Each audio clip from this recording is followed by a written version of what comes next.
Valdo Barbosa, o Ministério Público decidiu fazer recomendações ao governo do Estado em relação ao corte de gastos com pessoal, inclusive cargos em comissão. Na avaliação do Ministério Público, o governo exagerou na dose em relação a nomeações para cargos comissionados na estrutura administrativa do Estado. Nós temos aqui, inclusive, essas informações. Olha só, o aumento no número de cargos segundo o levantamento do Ministério Público Estadual. O número entre janeiro de 2015 e julho de 2017, portanto, aí mais de 2 anos, né? Comissionados exclusivos aumentou 555%, efetivos em cargos comissionados 336% e servidores temporários cresceu 247%. São essas as informações que estão embasando a decisão do Ministério Público ou a recomendação para que haja uma redução, corte nesse número de gastos. Nós estamos recebendo aqui o secretário Merlong Solano, que vai conversar conosco a respeito desta posição do Ministério Público. Tudo bem, secretário? Seja bem-vindo mais uma vez aqui. Boa tarde ao nosso Jornal do Piauí. E olhando os números absolutos, secretário, nós vemos que o que mais causa impacto, na verdade, foi o aumento no número de aposentados e pensionistas, né? Que aí já não há tanta responsabilidade do governo sobre esses números. Embora os percentuais sejam menores, os números absolutos são bem maiores. Como é que o governo vai se posicionar frente a essa proposição do Ministério Público? Primeiro é preciso dimensionar bem o fato, né, que está sendo apresentado, porque o procurador, o promotor, pegou o mês de janeiro de 2015 como referência para compará-lo com o mês de julho de 2017. Janeiro de 2015 é o primeiro mês do governo atual. E como é sabido, ao final do ano de um governo que finda, todos os cargos em comissão são exonerados. Automaticamente, junto com o governador que sai, sai todo o pessoal que ocupa função de confiança, seja o comissionado exclusivo, seja também o comissionado efetivo, porque diversas funções de comissão só podem ser exercidas por servidores públicos. Então, não é correto comparar o mês de janeiro com qualquer outro mês de uma gestão. Nós estamos já no final da gestão. É normal que, ao longo da gestão, o governo monte a sua equipe ocupando todos os espaços legais, no sentido de capacitar a equipe para desenvolver um plano de trabalho. Então, você está dizendo que seria mais honesto comparar, por exemplo, meados de 2015 com meados de 2017? Pronto. Então, é o que eu fiz. Eu peguei, a partir dos dados que a Secretaria de Administração me forneceu ainda hoje, julho de 2014, comparando com julho de 2017. Ora, em julho de 2014, o comissionado exclusivo, que ele está dizendo aí que cresceu 555%, havia no estado 2.285%. Em julho de 2017, 2.594. A gente fazendo as contas vai encontrar um crescimento de 12%. 12% e em números absolutos quase 200. Exatamente. Já o comissionado que é funcionário, o funcionário que exerce uma função de confiança, que em diversas secretarias existe isso, na educação, na saúde, na segurança pública, na Secretaria da Fazenda, tem certas funções que só os efetivos podem exercer. Em julho de 2014, havia 8.912. Nós chegamos a julho de 2017 com 4.900. Ou seja, caiu. Uma queda enorme, uma queda de quase 50%. Então, não é aqui que há o problema. Você identificou bem, Joel. O problema é estrutural. Nós temos um problema estrutural no Piauí, que é o crescimento da folha de inativos e pensionistas. O Piauí chegou já naquela situação em que nós já temos hoje mais aposentados e pensionistas do que servidores efetivos. Já são cerca de 41 mil aposentados e pensionistas para 39 mil efetivos. E aí... O impacto disso aí. Um impacto muito grande.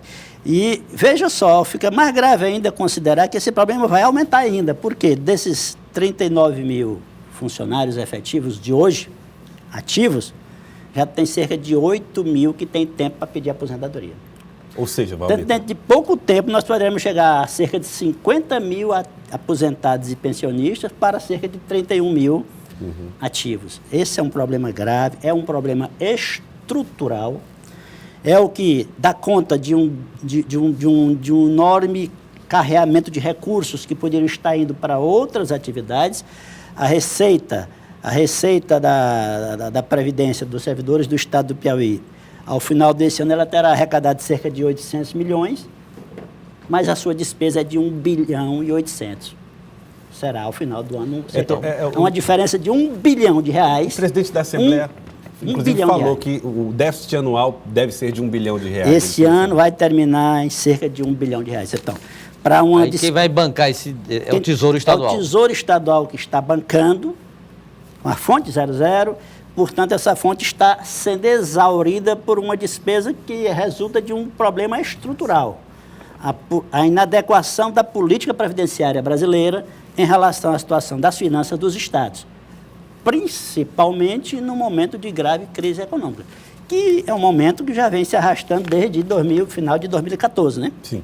Quer dizer, uma crise econômica que se arrasta, que gera desemprego, milhões e milhões de desempregados, reduz o consumo das famílias, reduz o investimento das empresas, porque elas perderam clientes, os tributos, portanto, são arrecadados numa menor proporção, e aí vem o efeito cascata. Não fosse, Joesley, o desempenho bom que a nossa arrecadação própria tem mantido, a gente talvez já tivesse caído na situação em que outros estados do Brasil se encontram, uma situação gravíssima, com atraso de salários, com parcelamento de salários, com aumento da alíquota da contribuição dos servidores para números assim de 30 e tantos %, enfim. É uma questão, portanto, muito grave, que o remédio que o promotor sugere não resolve. Que seria o corte de cargos em comissão. Não resolve. O impacto seria pequeno. E se cortar todos os cargos em comissão que ele está sugerindo, fica difícil de trabalhar no Estado? Ainda tem esse detalhe. Por um lado, não resolve, é uma gota no oceano, porque o problema é a folha de ativos e pensionistas. E segundo, não é possível gerir o Estado do Piauí sem essas funções de comissionados, seja comissionado exclusivo, seja o comissionado efetivo. A ideia de que as pessoas têm de que comissionado não trabalha. Essa é a ideia. É uma ideia errada. É uma ideia equivocada. Eu ouso dizer o seguinte: o Estado sofreria um grave prejuízo na sua gestão, Alivaldo, sem que pessoas afinadas com o projeto político que foi avalizado pela sociedade assumam a coordenação de certas políticas e programas. Agora, secretário, a oposição também questiona da seguinte forma: o governo teria fugido do dever de casa ao propor uma reforma administrativa que estabeleceu um aumento na estrutura de instituições do Estado. Isso teria sido a gota d'água para essa situação de ameaça à estabilidade financeira? Pois é, aí mesmo é que o diagnóstico se revela totalmente equivocado. Ou seja, as coordenadorias não pesam? 9 coordenadorias, cerca de 81 DAS, se a memória não me falha, para dar sustentação a essa nova coordenadoria, são 9 DAS, mais o cargo de direção, 10, todos feitas através de remanejamento dos DAS de outros órgãos. O orçamento também é originário das secretarias-mãe. Há um certo acréscimo de despesa em relação ao custeio. Eu não estou aqui para mentir. Mas plenamente justificável quando se considera o plano de trabalho que está sendo executado por essas coordenadorias. Ou seja, o retorno com o retorno em forma de melhoria da capacidade de investimento do Estado, que, ao final de contas, é para isso que o Estado existe. O Estado existe para prestar serviços através do serviço público e para ampliar a infraestrutura através do investimento. E essas coordenadorias todas foram em função desse segundo objetivo. Tá certo. Eu queria agradecer o secretário Merlong Solano, secretário de Governo. Obrigado pela presença aqui no Jornal do Piauí. Ok, boa tarde. Muito obrigado.